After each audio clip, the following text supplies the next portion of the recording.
Hello everyone, welcome to our channel. So today in this video, I'm going to walk you through the steps to transfer DoorDash money to your bank account. All right, let's get into this video. So firstly, what you're going to do if you're looking to transfer your balances or money from your DoorDash account to straight to your bank account. So what you can simply do is open up your Dasher app. So log into your Dasher app, open it up, and then once you've logged into your Dasher app there, so on your bottom there you'll see a more option.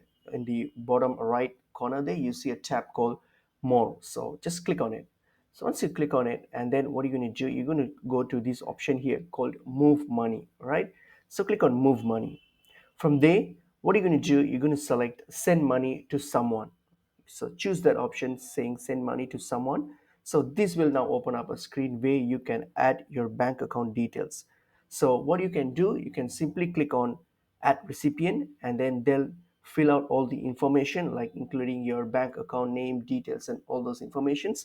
All right, so that whatever account that you wish to transfer it to, so type in all those information and then complete the process. So once you've initiated this transfer, then usually it will take around 1 to 2 business days for the funds to be available. All right, so that's pretty much what it is. So it's pretty easy process. That's pretty much it is. So hope this information is helpful to you all. I will see you in another video. Thank you.